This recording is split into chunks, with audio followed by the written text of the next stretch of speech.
Let's do it. Alrighty, here we go. My name is Marty Fox from White Fox. Now, here's the deal. Well, ladies and gentlemen, welcome to Dylan Francis, our sales director in the north of Melbourne, which we've wanted to be in for a very long time, and a really great business partner for myself. I've thoroughly enjoyed you being part of this business, but we thought we'd sit down and have a chat and talk about how long's it been now?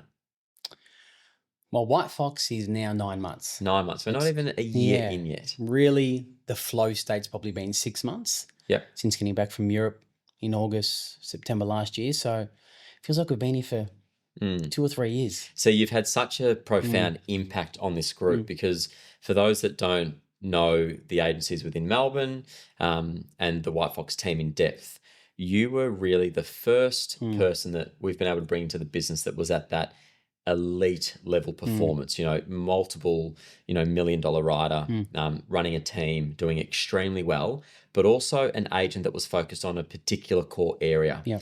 And I remember, we probably spoke 2.5, 3 years ago when I recognized you and I thought, shit, this guy's doing some really good things.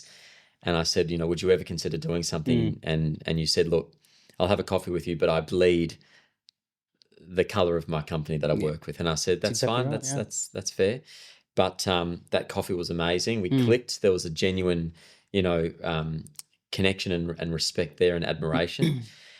And then I think when I reached out a few years later, after you had seen what White Fox had been doing, was it the growth of seeing what we were doing in other states? Like, what was that mechanism for you to go, hey, maybe at this point in my career, which you were really at the top of your game 6 years in, what was that catalyst to say, actually, no, I might take a chance on a growing boutique brand? Well, it's a great question, but I think it comes down to probably 3 things in particular. As you said, we met, I reckon it may have been 2021 or 2022. I think it was Gertrude Street down in Fitzroy for the first coffee, which was great to connect. You were wearing these hectic loafers with a heel on them. I'll never forget. These funny Gucci loafers. I've never got the heel. I thought, fuck, he's actually rocking the heel here. No, that was good. So that was the first time we met. We obviously kept in contact since then. And I think it was when I was at the Carlo Hotel, late 2023. I think you put a post up and I was there shortly after. And as you said, I was writing great numbers at the current brand, current office, had a really good team under me, but it just became a time where I was unsure about where I wanted to go myself. And that's not necessarily money, it's more growth mindset, leadership. I've always had the drive to be my own kind of boss and leader and actually running a team under me. And that obviously stems from having a very well-performing team as well. But it just become a time where I'm like, if I'm going to do this, it probably needs to happen now. And I know when we spoke 2 years prior to that wasn't on the cards, but I had some time to think and recalibrate with the wife. I got married. I've done multiple renovation projects and I had everything I needed at the time. And it was just that one little thing that was just, lingering in the background. But obviously I want for change and I want to do better. And that's when, I reconnected with you and said, I've seen White Fox a lot more over the last year or so, and the growth and the likes of Lana Samuels, Pete Service, Mike DeCasio, people that have been in the business for quite some time to actually see the results now and the proof in the pudding. From an outsider, it actually resonated with me a little bit more. And well, it seems like you had these things under control. You had your personal life, your health and fitness, your developments, your flipping, your team. But it's like, when you've got too many, there's a saying, if there's too many chefs in the kitchen, shit just doesn't get done. And sometimes if there's too many shareholders involved, it makes it harder. And there's probably an element to the White Fox business model that actually just fit perfectly at that point in time where, you were able to take, our 7 years of learnings, our, leadership in behind the scenes at HQ, but actually take control of your office without noise. And I think that's a big thing. And it's part of our business strategy, identifying these people such as yourselves that might have 2 or 3 business partners where your shareholding is a little bit smaller, but you're having to get everything questioned throughout the day. Whereas opposed to, I think, why you're running so quick now, we'll talk about the numbers, is because you are so nimble in your decision making now. there's a huge amount of trust equity with what we do and with what you do, but because there's that deep understanding of listing and selling, we're able to crack codes very, very quickly. Yeah. Talk me through, going from being in a particular core area, right, which you were the core area specialist, but you also had another gripe in the fact that you'd never listed and sold something over 3 million. And I think that when you've got a skill set where you can sell over 100 homes a year, the only way to make more money is to sell more properties, which is just exhausting, or growing your team, which just puts down your profit margin, increase the value of the asset that you're representing. So talk me through your 9 months in, what have the changes been with regards to adapting your skill set into markets that you know nothing about, but you've got a high EQ and you've got a deep understanding of the deal mechanics? Well, you've hit the nail on the head there. And clearly the reason for wanting change was to come to an agency and brand that people looked at in the marketplace as there is no core area that you sell in. So that actually worked quite well with me when making the move. Coming from a previous agency, there was a farm area, as they say, and you're supposed to work that area. And so that just puts a parameter and a fence around my brain. And I already feel trapped, like just thinking, like I would never want to be associated with a farm. It's hard. It's very hard. And then you come into WHITEFOX, and that was a main goal and a decision to join was opening up an office in Carlton, which is Northside, but then not having anyone to call or say, why are you listing in this suburb? That's my core area. That's my farm area. There's no red tape for me, which for me which then limits angst. And that's a cortisol releasing feeling that you get in your body when you're constantly having to navigate speed humps in your own camp. And that was a big decision for me. And to now not have a core suburb that I list and sell in. I've gone from Brunswick West to Moonee Ponds to Maribyrnong to Yarraville. We've done some great collaborations with Lana Samuels from the Bayside office, but I actually don't have a core suburb now, which I actually love. My poor car is picking up the Ks, which is unfortunate, the V8, but it's good to see that people are now resonating with myself in the office, and it's not, if my home's in Maribyrnong, Dylan has to be in Maribyrnong. It's not like that anymore, which I really love. They can clearly see how great our marketing is and the amount of eyeballs we are getting on our listings at the moment. And as they say, it's not about having market share. I truly believe it's about having market presence, which we've got. And now we're getting called in from every suburb just based on the results. And we're talking you've sold properties now over 8 million, one recently over 7 million. Something that's on the boil, in the teens. So you look at that, right? You look at Travancore, never sold there. We now have the record sale price in Travancore at 8.2 million. Maribyrnong had never sold there.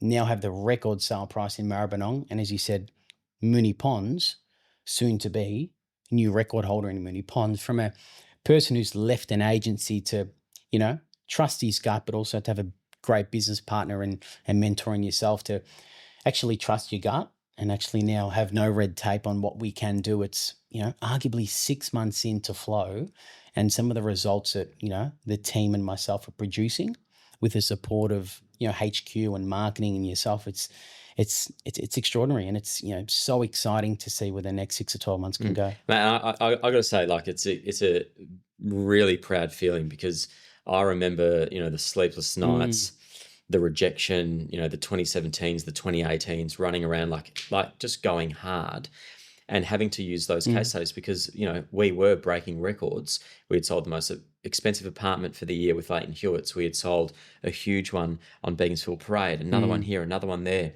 And you just need those case studies to prove your point right in the fact that this is a people game.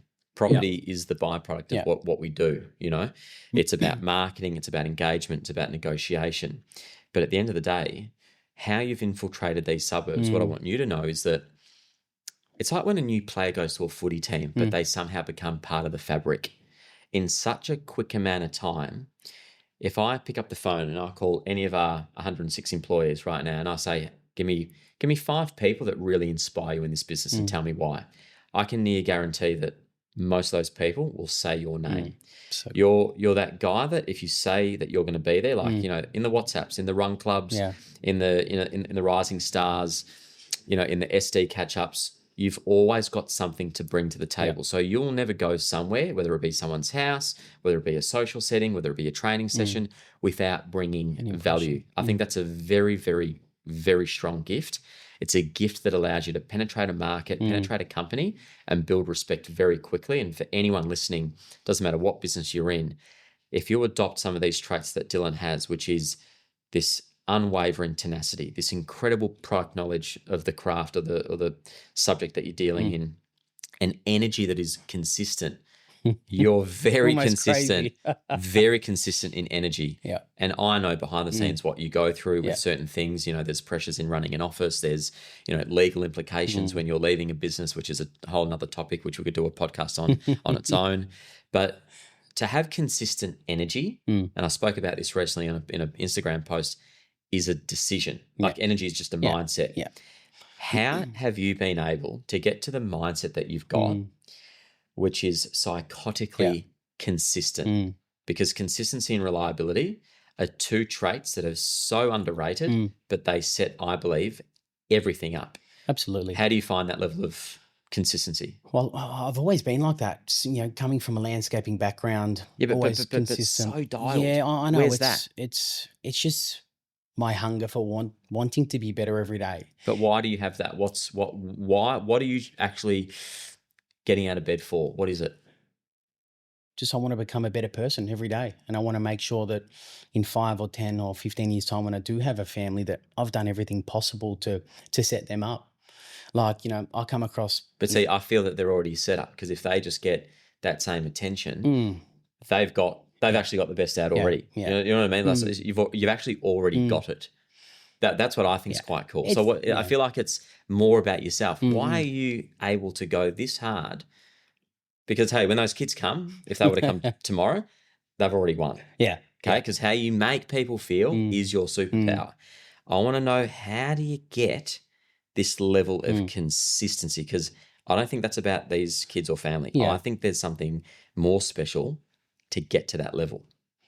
Well, you can talk about my structure. You can talk about, my willingness to win, my dedication, my, 4:30 alarm that goes off every morning that never gets missed, the meditation I do at 3 o'clock every afternoon, the meditation that I do at night before I go to bed. There's so many steps and processes in my day to actually ensure that I am at my best. And I see a lot of people in this industry, let alone real estate everywhere else, that just do not have the energy and the willingness to want to do well and learn and actually look after themselves. But it all starts outside of work. And, that energy comes from the training that I do, the sauna, the ice baths, the home time that I have with the wife and family. And I think if you can get that right outside of work, pretty much. Yeah, I think you embody something which is,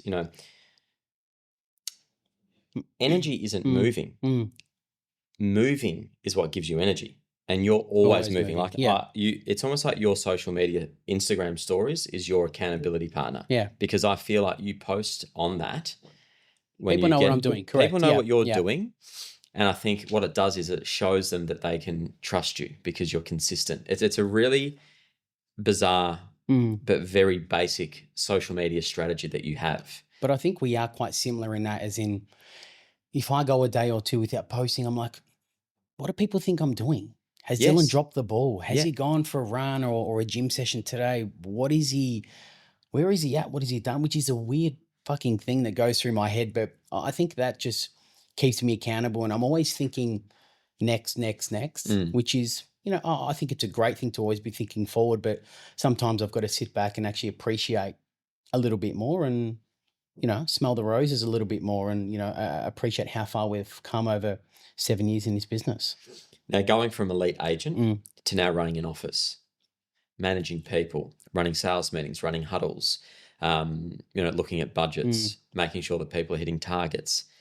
How have you found the experience of adding that layer on top of what you're already doing?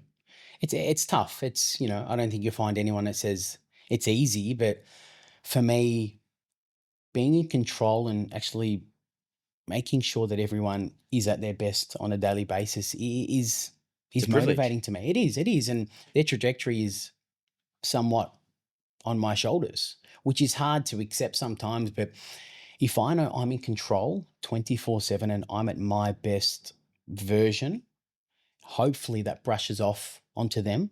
And if they can just take a little bit of what I do and bring half the amount of energy that I do to my day, I think they're halfway there. So you're in year 7. You've got an office. You've got a team of 8 or so, multi-million-dollar riders, somewhere probably in the $2 to $3 million bracket this year, I'd say, and in a growing brand that's getting a lot of eyeballs. So you're starting to become a really recognized person within the field based on what we're doing behind the scenes to put your face in front of people. How do you feel that has then impacted your ability to help other people build those types of profiles? Because it's actually quite hard. Yeah. Well, I think it all starts with me, right? And I think if I can do the right stuff and people can look up to me with what I'm doing behind the scenes and results, people in our office are now getting called in based on results that I'm doing.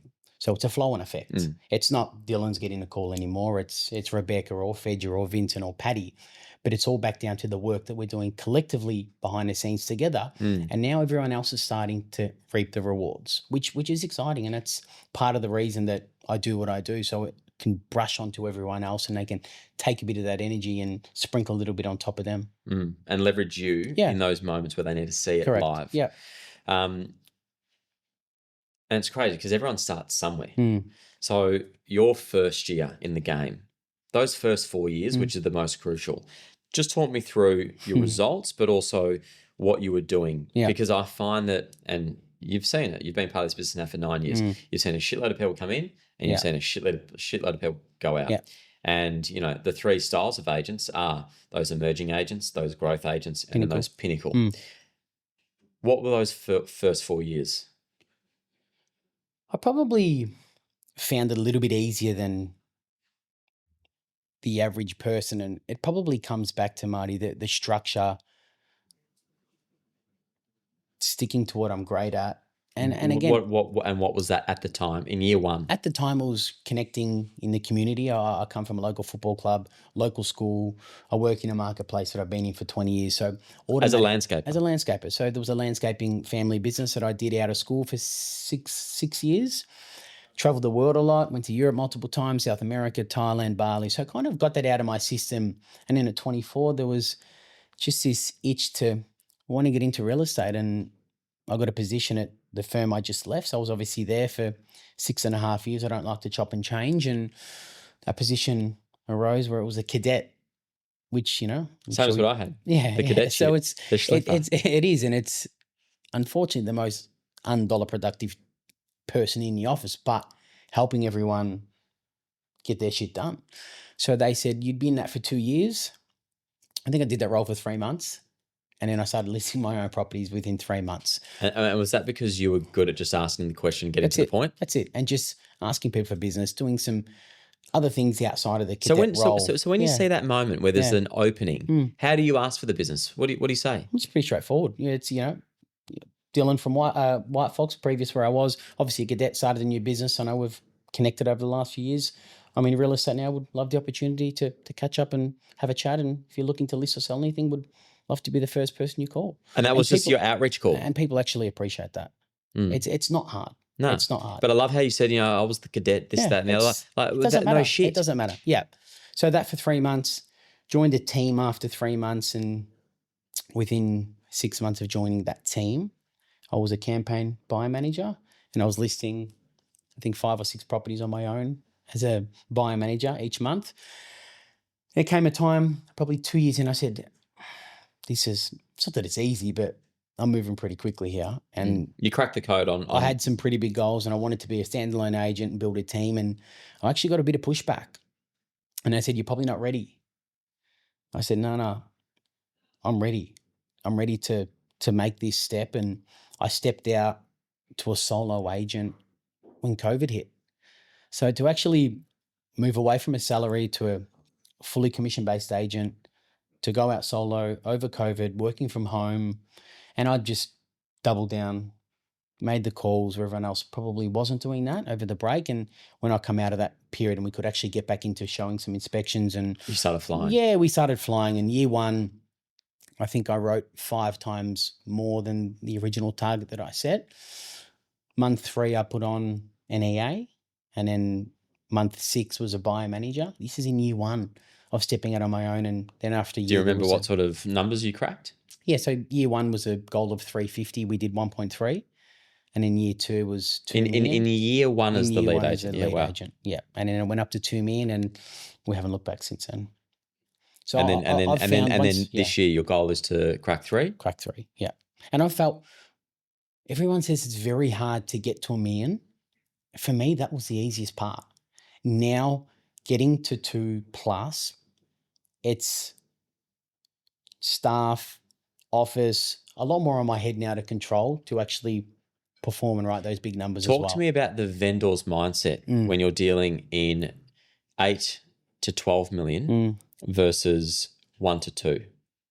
It's easier. Isn't it crazy? It's crazy. Like they are so commercial. Just They're get it. such straight shooters. No bullshit. They just want honesty, not beating around the bush, not calling you multiple times a day asking where offers are at or what's happening. It's just they trust you. They've given you their biggest asset because they believe in what you can do and you can get the result. And the work's in the list. Yeah, exactly right. And once you list it, I know that I'll sell it, and I know that my follow-up's arguably better than anyone else's. So I know if I can list it, which I'm really good at, we're going to get it sold. And then that's just a flow-on effect from there. But, the average sale price used to be under $1 million, and then I went slightly above $1 million. And what's your average sale price now? I think it's about 1.8. 1.8. And that's only over the last 6 months. So it's gone up. Well, we did a stock take of the actual entire group's average sale price, which for a group in multiple markets with, areas such as Perth that are, higher volume, lower value and so forth. New Zealand, lower volume, higher price point. We're sitting at just under 1.8. So I think across 13 offices, I think the average might be $1 million or less from an agency. Yeah. Probably less. So we're nearly double that of what the average is, which means that we truly do have, that luxury market space. That first national / international, if you're going to call New Zealand international, it's a bit cheeky of us, but it is technically correct. The only luxury boutique brand that's being able to do that. So good. So good. What do you think you see because we've got this model where the offices they're smaller. We cater for smaller, more connected groups of offices, and you've got a growth mindset like no other. And one White Fox office is not enough for Dylan Francis. I know that for a fact. So how do you see the next 24 months playing out for you? Because as you said earlier in another meeting that we just had, you've got 2 seats left in your office. Yeah. So what's the vision for White Fox? I mean, the North is a big area, but what's the vision for the North? And then what's the vision for Dylan Francis over the next 5 years? So the vision for the next 12 months, and we go back to mindset here. So I'm extremely rigid and structured when it comes to goal setting. So I've got the next 5 years set out. And I think I've shared some stuff with you as well, personally, financially, work. So you can clearly see what I'm thinking and where I want to go. 9 months into Office 1, almost full. And you would not believe how many people are actually calling my phone or staff members for a meeting. I'm very selective on who I hire. I've found it extremely tough over the last 7 years to let people in. And when I let them in, I don't want to let them go. And it's worked quite well. So I've even put people in front of you and you've said no. And I've said no. And I've made you Yeah, and you've actually been far more sort of just strong-handed on those mixes. Yeah. It's been fascinating to watch. I just don't want to have someone join a business and then I lose time and energy and I have to fire them. I don't want that. I want to go build a great team, great office, which we have, a beautiful culture. And I'm 32 and I'm leading the office, and I really want to bring on some like-minded people that want to take on the world with me and become business partners with me. But we'll fill up Carlton, which I reckon over the next few months will be full. Then we'll look at Office 2, which I think as a business partner we should have by the end of this year. I agree. Open early 2026. Particularly with the appetite that we're really seeing. I just feel like, the suburbs north of the Yarra, right? I'm not going to list them because there's a shitload of them. Yeah. They really, and look, we're sending out a huge bloody, clue here, and you're going to see more luxury brands. And I can tell you, we're the first true luxury brand that's gone into that marketplace, because our friends across the road, they really haven't done it. And I can near guarantee they're going to, because they're seeing what we're doing and they will want a slice of that pie. And guess what? There's a lot there. But you know what? Come on in. Happy days. You know what I say? Let whoever they want come over, but it's in the individual and the people who are driving that business. Correct. You can open up whoever you want in Carlton next to me, or in Essendon, or in Brunswick. Are they going to have the same commitment, the same energy, and the same drive as us? No fucking way. So that's what I said. Bring it on. The more the merrier. The North is a huge it's so pocket. big. You know, we come from a brand that had arguably 10 offices in the North, Northwest, you know, across the river. And we've got one. But we're still listing and selling everywhere, which is super exciting. I love it. So there needs to be office 2, and there needs to be office 3. And then, I believe, for a while, queue in the rack. Is that like something going in the ground? Queue in the rack, raise the flag, and then work out what Dylan wants to do. Is it in 5 to 10 years' time, I'm 32, by 40, do I want to be off the tools and have more of a management role? Yeah. Call great auctions? Yeah. Go up and invest in other markets. Invest in other now markets. that we're around, there's a lot of offices that really need, the intel that you have is beyond listing and selling. Yeah. The intel that you have is in leadership, it's in mindset, it's in processes, it's in systems. What people don't understand behind the results is a very calculated man, and one that I'm just so proud to have as a business partner. But also, you are like a walking, talking billboard for what it is that we believe we can get out of people. Of course. I think the person that I met versus the person that you are, it's the same person, but the future is totally different. Yep. The sky's the limit. So, as I said before the pod, off camera, I've got to pick up the kids today. So we'll wrap this one up a little bit quicker than normal. But I just think that if there's anyone out there that really wants to pick someone's brains that has come from a cold start at 24 into a tough market, into COVID, into a new business, being able to transform, being able to really do the things that an agent puts on their wish list, feel free to, reach out to Dill, because he is a genuine superstar. Or if there's anyone else out there who wants to join the business and is prepared to make the move, give me a call. Sounds good. Champion. My man. Legend. Thank you.